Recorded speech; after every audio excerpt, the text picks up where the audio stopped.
அடுத்தபடியாக ஹஜ்ஜில் அடுத்தபடியாக இந்த துல்ஹஜ் மாதத்தினுடைய மிக முக்கியமானது ஒன்று, அந்த தொழுகையெல்லாம் முடித்த பிறகு நம்மெல்லாம் வீடில் இருக்கின்ற எல்லா நபர்கள் ஒன்று கூடி அந்த குர்பானி கொடுப்பதனுடைய அந்த ஒரு நிகழ்வு தான். அந்த குர்பானி நாம் எப்படி கொடுக்க வேண்டும், எந்த ஆட்டை நாம் குர்பானி கொடுக்க வேண்டும் என்கின்ற விஷயங்களை பற்றி நமக்கு முன்னால் பேச வருகிறார்கள் முகமது இல்யாஸ் சத்தாய் அவர்கள்.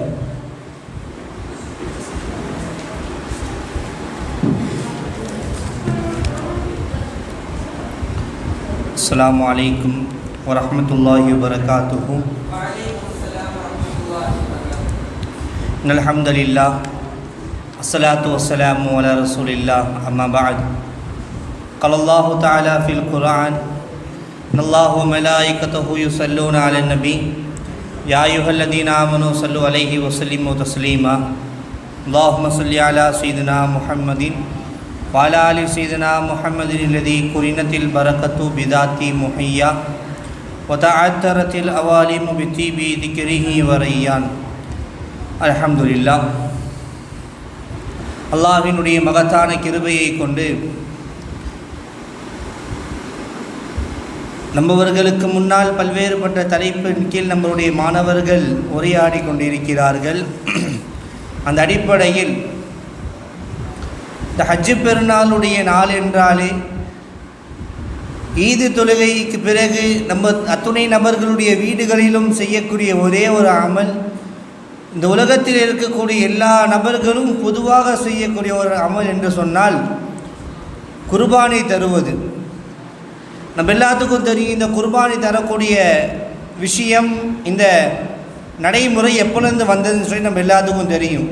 இப்ராஹிம் அலைஹிஸ்ஸலாம் அவருடைய காலகட்டத்திலிருந்து வந்த ஒரு நடைமுறை தான் இந்த நடைமுறை. அப்போ இந்த குர்பானி தரக்கூடிய சட்டங்கள்னு சொல்லி சில பல சட்டங்கள் இருக்கிறது. இதை நம்ம பயானுடைய இதில் கொண்டு போகாமல் ஒரு சில சட்டத்தை மட்டும் நான் உங்களுக்கு முன்னால் எடுத்து உரைப்பேன். ரசூலுல்லாஹி ஸல்லல்லாஹு அலைஹி வஸல்லம் அவங்க பல்வேறுபட்ட சட்டங்களை இதன் பற்றி சொல்லி காட்டுறாங்க. ஒருத்தர் குர்பானி தரணும்னு சொன்னால் எப்படிப்பட்ட ஆடு அவர் குர்பானி தரணும், ஒருத்தர் ஆடு குர்பானி தராருன்னு சொன்னால் அந்த ஆடுக்கு எத்தனை பல் இருக்கணும், அந்த ஆடு எத்தனை வயசு குட்டியாக இருக்கணும்னு சொல்லி எல்லா விஷயத்தையும் ரசூலுல்லாஹி ஸல்லல்லாஹு அலைஹி வஸல்லம் அவங்க நம்மளுக்கு சொல்லி தராங்க. அந்த அடிப்படையில்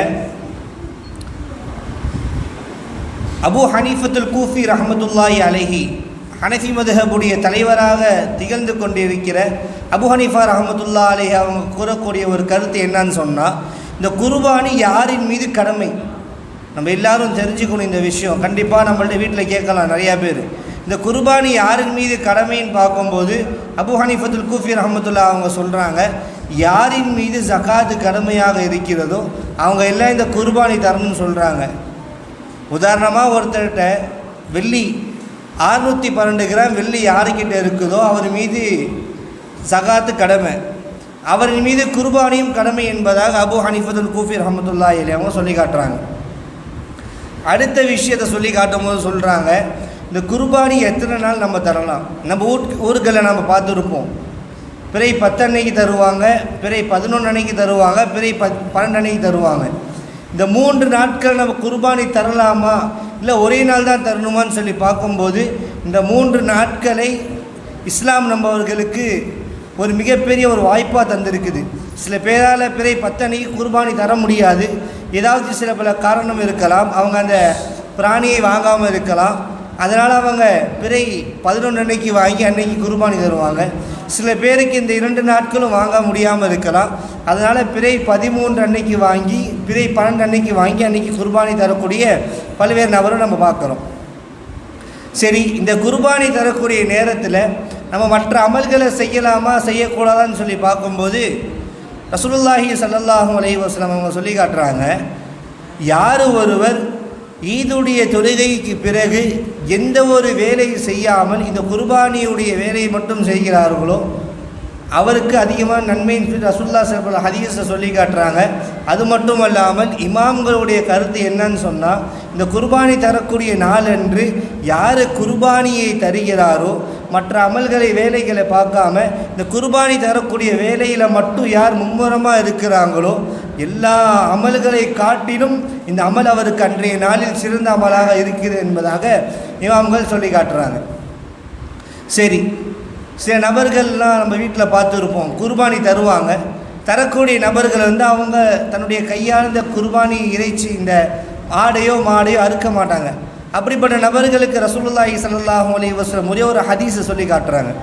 ரசூலுல்லாஹுடைய காலத்தில் அன்னை ஃபாத்திமா ரலியல்லாஹு அன்ஹா அவங்க இருக்கிறாங்க, நாயகத்துடைய மகள். ரசூலுல்லாஹ் என்ன பண்ணுறாங்க, ஃபாத்திமா நாயகிட்ட சொல்கிறாங்க, ஏம்மா ஃபாத்திமா, போய் நீ உன்னுடைய குர்பானி தரக்கூடிய இடத்துல நீ போய் நில்லுன்னு சொல்கிறாங்க. அதுக்கு ஃபாத்திமா நாயகி சொல்கிறாங்க, யார் ரசூலுல்லாஹ் நாங்கள் போகலன்னு சொல்லி ஃபாத்திமா நாயகி சொல்கிறாங்க. இதை கேட்ட ரசூலுல்லாஹி ஸல்லல்லாஹு அலைஹி வஸல்லம் அடுத்த ஒரு வார்த்தை சொன்னாங்க. என்ன வார்த்தைன்னா, நல்லா நம்ம கவனிக்கிறோம், நம்மளுடைய வீட்டில் போய் எல்லாம் நம்ம இந்த வார்த்தையை சொல்லணும். யார் யாரெல்லாம் குர்பானி தரமோ எல்லா நபர்களும் அவங்க வீட்டில் போய் இந்த வார்த்தையை சொல்லணும்.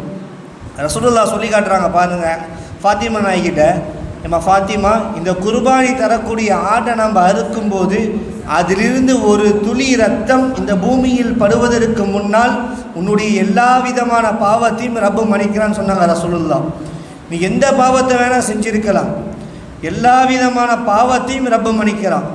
எப்போ இந்த குர்பானியை நீ அறுக்கும் பொழுது ஒரு துளி ரத்தம், ரசூலுல்லாஹ் அதிகமாக சொல்லலை, வெறும் ஒரே ஒரு துளி ரத்தம் இந்த பூமியில் படுவதற்கு முன்னால் உன்னுடைய பாவம் மன்னிக்கப்படுதுன்னு சொன்னால், நம்ம குர்பானி தரக்கூடிய நபர்கள் அந்த நேரத்தில் எப்படி நம்ம இருக்கணும், நம்மளுடைய கையால் அந்த குர்பானியை தந்தால் நம்மளுக்கு எவ்வளோ பெரிய நன்மை, நம்மளுடைய பாவங்கள்லாம் மன்னிக்கப்படுது என்பதாக நம்ம பல்வேறுபட்ட ஹதீஸ்களை நம்ம பார்த்துட்ருக்குறோம்.